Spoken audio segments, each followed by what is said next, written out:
The Unwelcome Guest. Chapter 1. The Homecoming.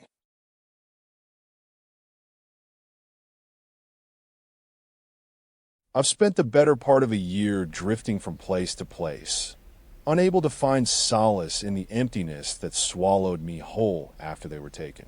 My parents gone, leaving behind a childhood home and memories I couldn't shake. The familiar streets still whispered their names, but every shadow seemed to cast an ominous glare.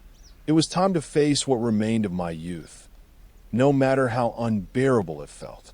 As the car turned onto Elmwood Lane, nostalgia gripped me like a vice, choking off breath. Time had changed little. The oak trees stood sentinel, and the house still wore its warm smile. White siding, black shutters, the unmistakable red door. The treehouse, my sanctuary, beckoned with faded splendor against the sky's fading light. But as I stepped onto the porch, a chill crept up my spine. A year of memories had to remain buried here, or I'd lose myself in their echo. Inside, the house was a time capsule. Mom's perfume lingered in the air, along with Dad's worn leather chair creaking beneath my weight. The kitchen hummed with silence as if waiting for them to return. In every room, I found echoes of our laughter. Their photographs on the mantel, books read and uncorrected by candlelight, my childhood drawings on the fridge. It was like stepping back into time, but it wasn't until I ascended the creaky stairs that reality slapped me awake. The treehouse door hung ajar, a rustling from above. My pulse quickened. The wind? A fleeting hope. But there they were, childish toys strewn about, an old teddy bear perched on a bench with sunken eyes, and a worn journal open to the last page. I recognized the handwriting. It was mine, dated 17 years ago. In hasty cursive, "Someone's playing games here. Don't come up." I retreated back down, heart pounding. As I locked the door behind me, my mind conjured 1,000 possible intruders. Vagrants, trespassers, or perhaps a curious neighbor. But something tugged at my sanity as I surveyed the treehouse remains. An old doll with its head twisted at an unnatural angle. A book on a rickety table face stood up. The tale of the whispering dead. Shivering, I retreated to Mom's study, seeking refuge in my own words.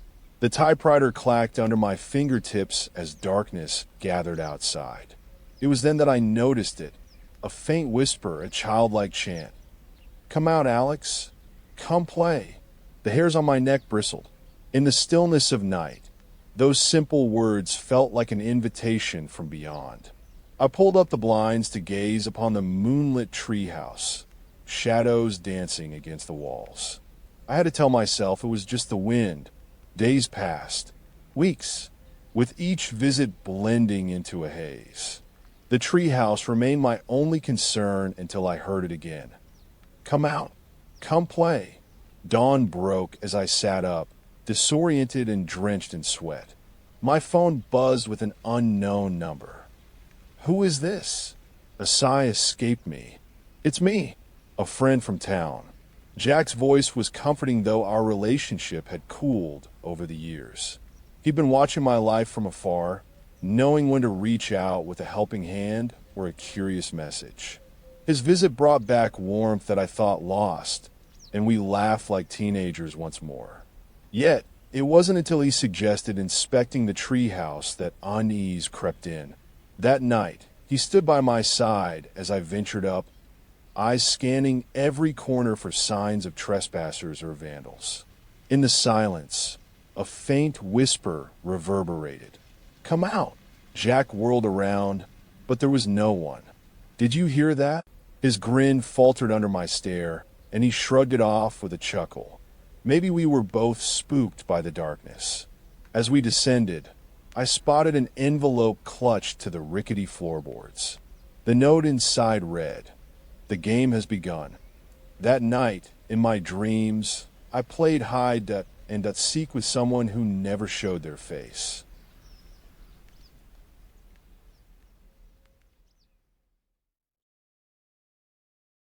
Chapter 2. The Whispers.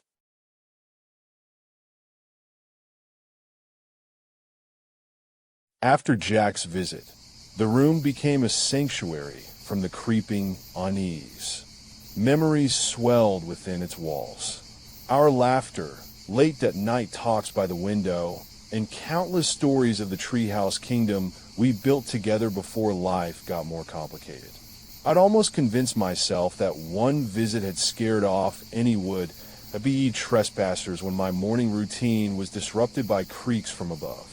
Each step up the ladder sounded like an uninvited guest. My heart hammered as I peered into the moonlit space, and in the corner, there it stood, a figure hunched over a journal.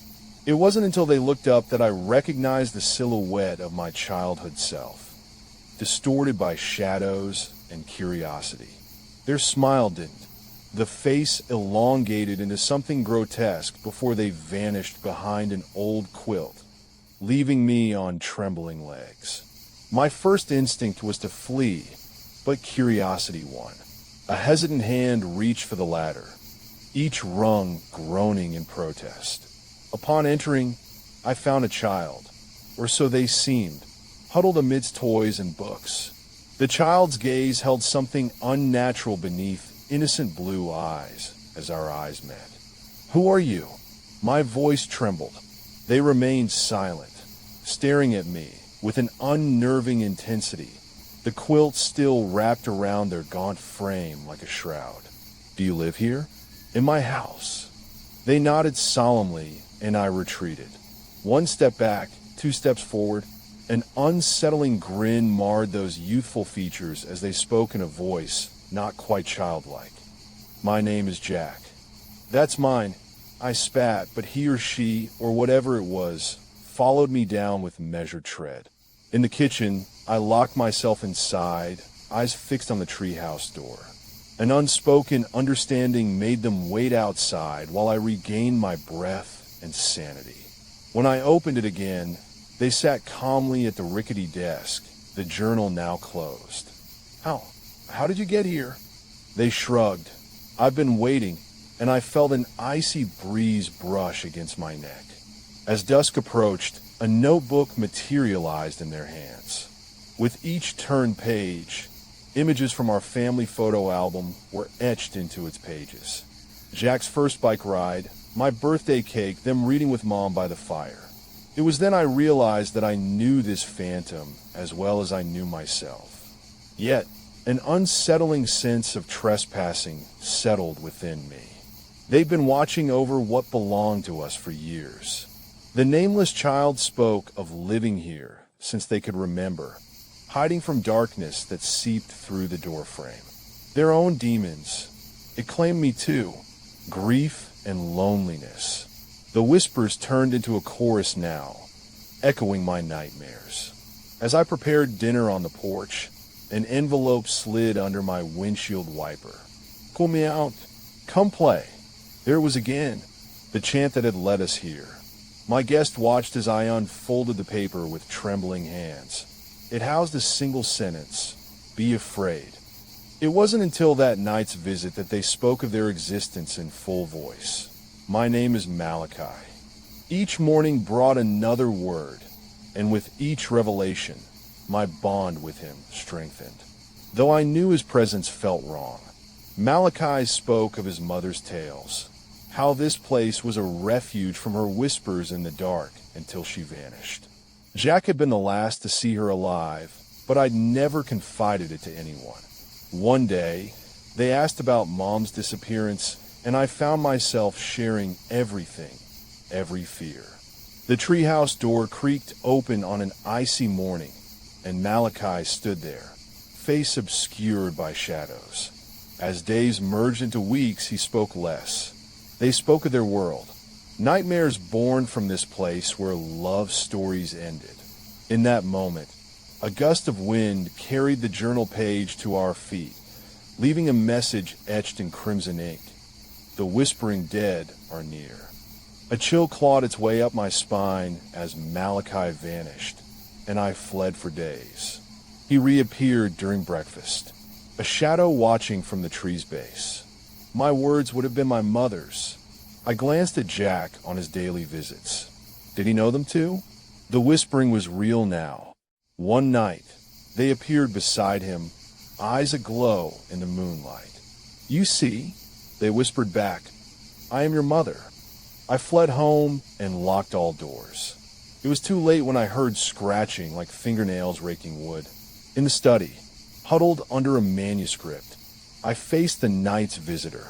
A chill seeped from Malachi as the whispering escalated into an inhuman chant.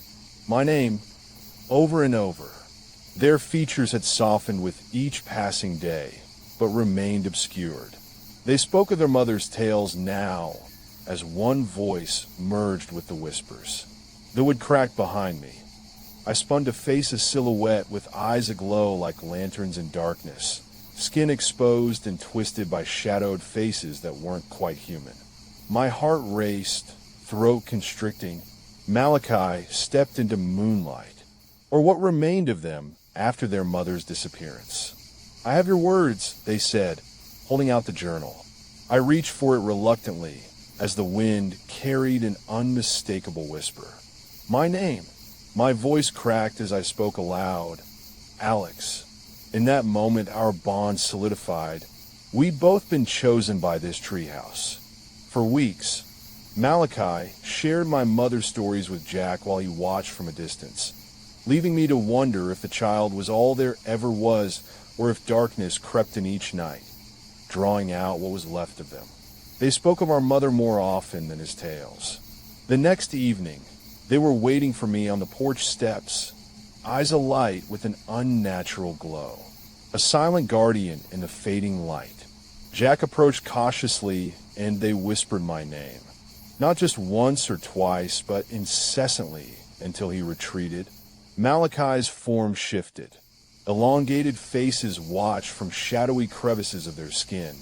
Lips curled into a smile I'd never seen on them before. "We have your words."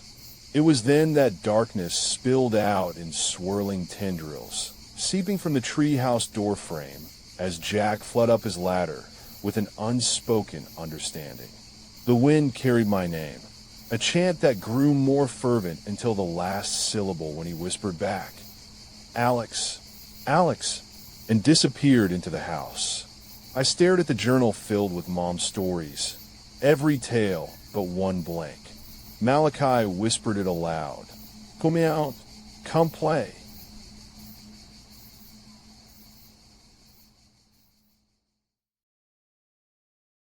Chapter 3. The Final Goodbye.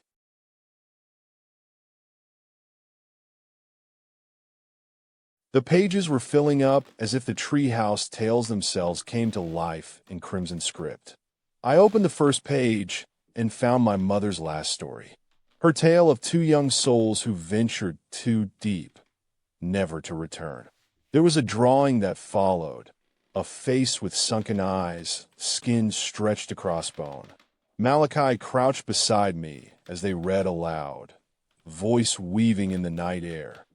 In a world where stories come alive, I retreated from their presence, but they caught my wrist and pulled me into the darkness of the treehouse. We sat on hunched knees by candlelight as shadows danced around us. And for the first time, Malachi's visage resembled what they said. The faces of loved ones who'd never left this place. The book had come to life before our eyes. I read aloud, and when my voice faltered, an unseen force pushed me toward the story. I stumbled upon pages that depicted me as a boy, laughing with them both in the flickering light.